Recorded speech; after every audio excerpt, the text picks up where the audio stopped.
Hello students, welcome to channel study with Ayushi. Students, आज आप study करेंगे about the third chapter question answer. Question answer of the chapter here, two stories about flying, part 2। This its name is here black aeroplane. कल हमने आपको इस chapter की summary बताई थी।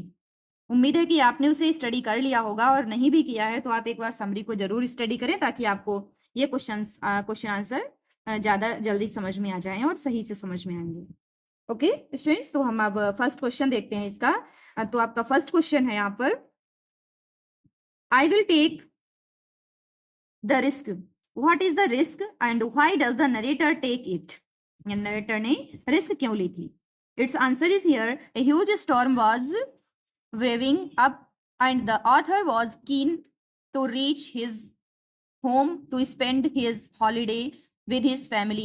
So he decided to fly through the storm as he did not want to miss the chance to meet his family at breakfast. Thus, he took the risk even when the visibility was almost zero in the storm.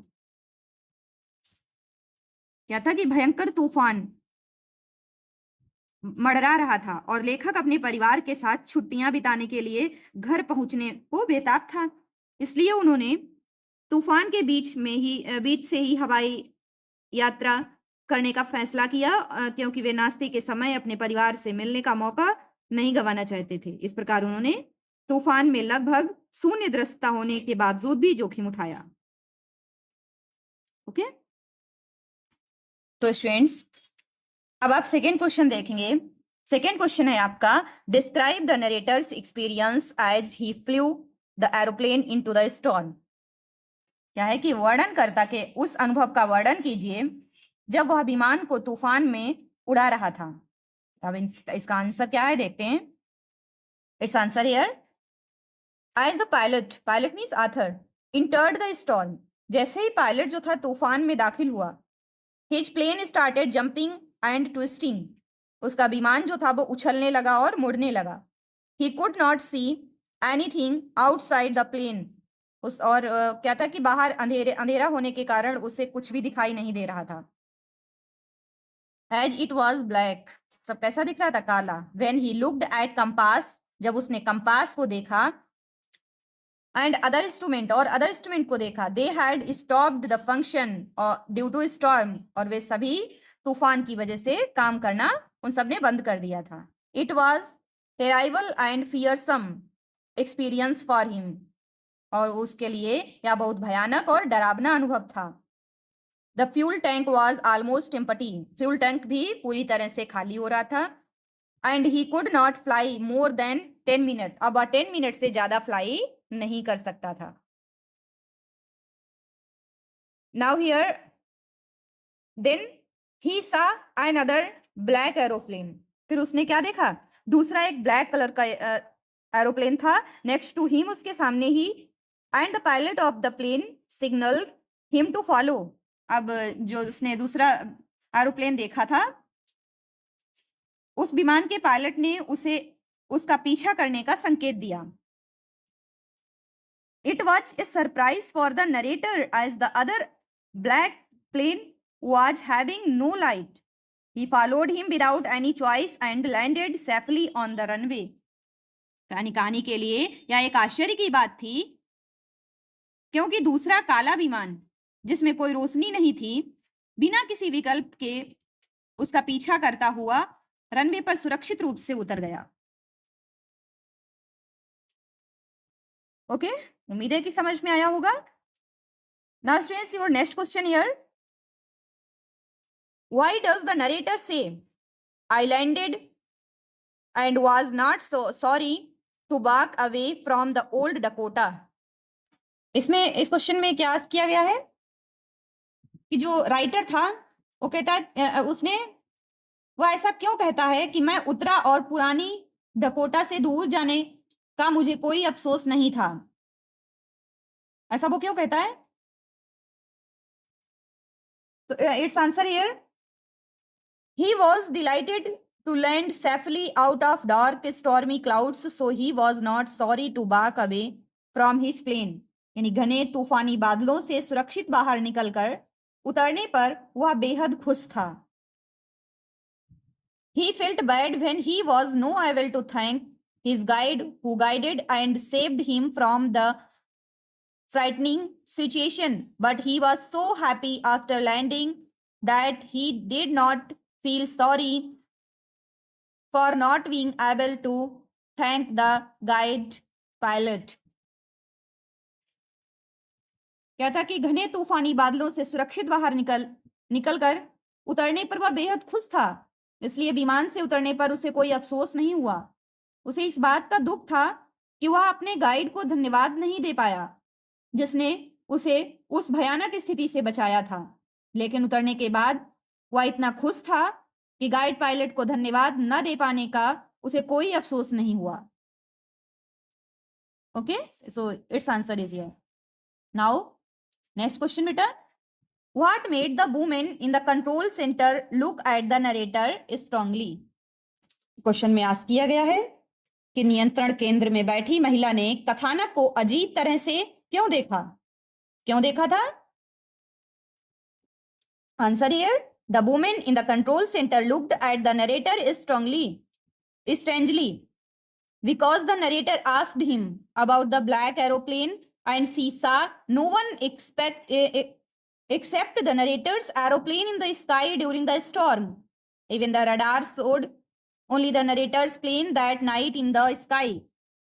Miss नियंत्रण केंद्र में बैठी महिला ने अचानक कथानक को अजीब तरह से देखा क्योंकि कथानक ने उससे काले हवाई जहाज के बारे में पूछा था और उसने तूफान के दौरान आकाश में कथानक के हवाई जहाज के अलावा किसी और को नहीं देखा था.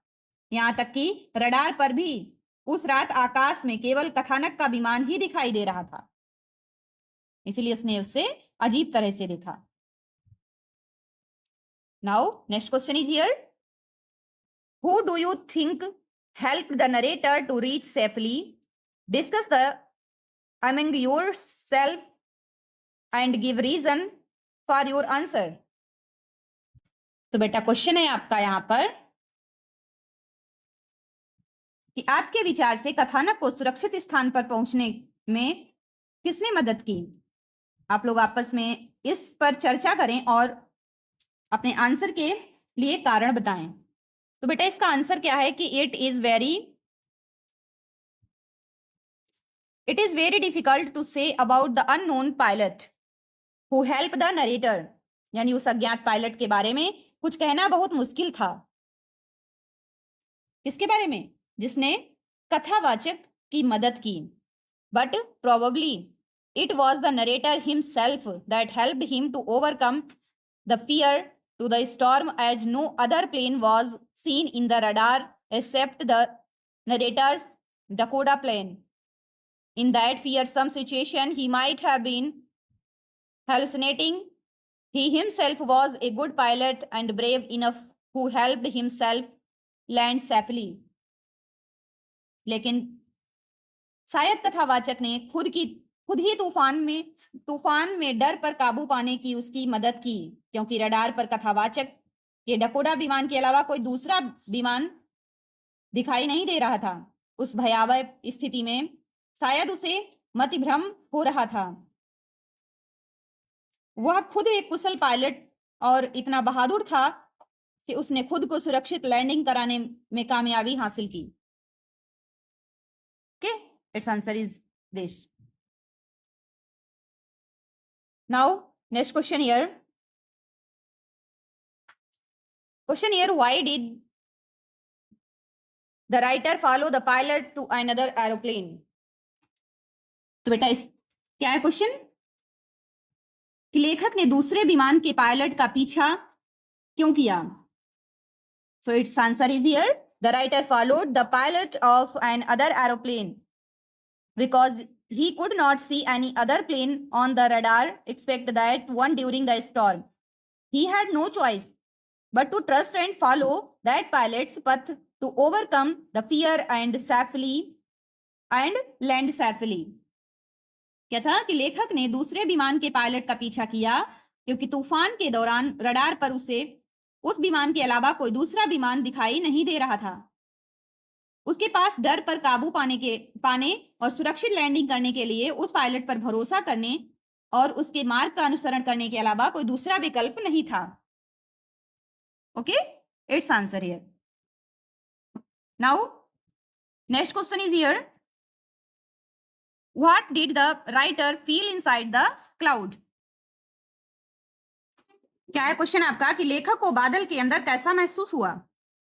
सो its answer is here, inside the cloud the writer felt only white all around. कि बादल के अंदर लेखक को चारों ओर केवल सफेद रंग ही दिखाई दे रहा था।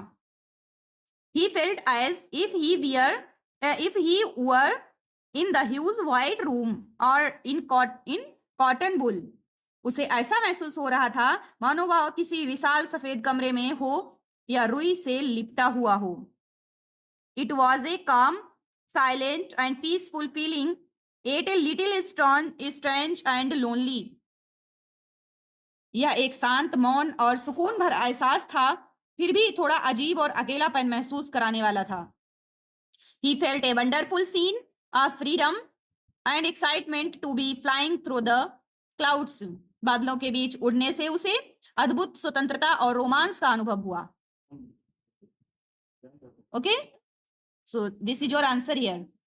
Now next question is here, how did the writer get out of the storm in the night to land safely?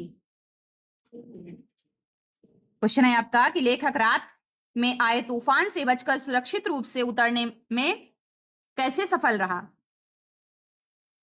So its answer is here, the writer kept following the Dakota plane on the radar. He did not lose it from his sight at any moment. कि लेखक लगातार radar पर Dakota विमान का पीछा करता रहा, उसने एक पल के लिए भी उसे अपनी नजर से ओझल नहीं होने दिया। नेक्स्ट पॉइंट है, he trusted his training and experience as a pilot and kept his aeroplane steady and under control. उन्होंने पायलट के रूप में अपने प्रशिक्षण और अनुभव पर भरोसा किया और अपने विमान को स्थिर और नियंत्रण में रखा। Next point is here, he flew calmly through the storm, facing the strong winds, rain and darkness with courage and confidence. वह शांत भाव से तूफान के बीच से उड़ता रहा, तेज हवाओं, बारिश और अंधेरे का सामना साहस और आत्मविश्वास के साथ करता रहा। When the storm was over, he saw the runway lights on the lights of the airport. He landed safely and smoothly. तूफान थमने के बाद उसने हवाई अड्डे की रनवे लाइट देखी, उसने सुरक्षित और सुचारू रूप से लैंडिंग की। Okay, this is your answer here. Now next question here, the pilot wanted to thank another pilot after his safe landing. Why? What values of the writer are reflected from his action? तो question है आपका, सुरक्षित landing के बाद pilot दूसरे pilot को धन्यवाद देना चाहता था, क्यों? लेखक के कार्यों से उसने कौन से मूल्य परिलक्षित होते हैं? Now it's answer here, the pilot wanted to thank another pilot because that unknown pilot had helped him by flying ahead in the storm. Pilot दूसरे पायलट को धन्यवाद देना चाहता था क्योंकि उस अज्ञात पायलट ने तूफान में आगे उड़ान भरकर उसकी मदद की थी। His Dakota plane was seen on the radar and by following him, the writer could find the right path and land safely. Radar पर उसका डकोटा विमान दिखाई दिया था और उसका पीछा करके लेखक सही रास्ता ढूंढ सका और सुरक्षित लैंडिंग कर सका। The writer knew that without that help, he might not have been able to overcome the fear and reach the airport safely. लेखक जानता था कि उस मदद के बिना शायद वह डर पर काबू पाकर हवाई अड्डे तक सुरक्षित नहीं पहुंच पाता। अब now what values reflected? Its answer here, gratitude means कृतज्ञता. He was thankful to the unknown pilot for his timely help. वह समय पर सहायता करने के लिए अज्ञात सिपाही के प्रति आभारी था. ह्यूमिनिटी. ह्यूमिनिटी मीन्स विनम्रता. He accepted that he needed help and acknowledged it sincerely. उन्होंने स्वीकार किया कि उन्हें मदद की जरूरत है और उन्होंने ईमानदारी से इसे स्वीकार किया. Now respect here. He respected the skill and kindness of another pilot. उन्होंने दूसरे पायलट के कौशल और दयालुता का सम्मान किया. Goodness of heart, नेक दिल. He wanted to express his thanks, showing his kind and generous nature. वह अपना आभार व्यक्त करना चाहता था जिससे उसका दयालु और उदार स्वभाव प्रदर्शित होता है. Sportsmanship. He appreciated help from the fellow pilot, showing the true spirit of cooperation. यानी खेल की भावना की उन्होंने साथी पायलट से मिली मदद की सराहना की जो सहयोग की सच्ची भावना को दर्शाता है. क्या है? उसने थैंक यू बोला कि आपका बहुत बहुत धन्यवाद. तो इस स्टोरी से आपने भी सीखा कि a small act of help was greatly valued and gratefully remembered. कि मदद का एक छोटा सा कार्य भी बहुत सराहा गया और कृतज्ञता पूर्वक याद रखा गया. कि जब हम मुसीबत में किसी की सहायता करते हैं तो व्यक्ति उसे जरूर याद रखता है. तो स्टूडेंट्स, आपके ऑल क्वेश्चंस आपने अच्छे से समझ लिए होंगे. ऑल आपके बोर्ड एग्जाम के लिए मोस्ट इंपॉर्टेंट क्वेश्चंस हैं. अच्छे से स्टडी करके अपनी नोटबुक पे राइट कर लेना और इसे बार बार रिवीजन कर लेना. इससे बाहर आपके बोर्ड एग्जाम में कुछ भी नहीं आएगा. ओके इसी तरह आप इजी वे में क्वेश्चंस को समझने के लिए जुड़े रहें हमारे साथ study with Ayushi. Okay thanks.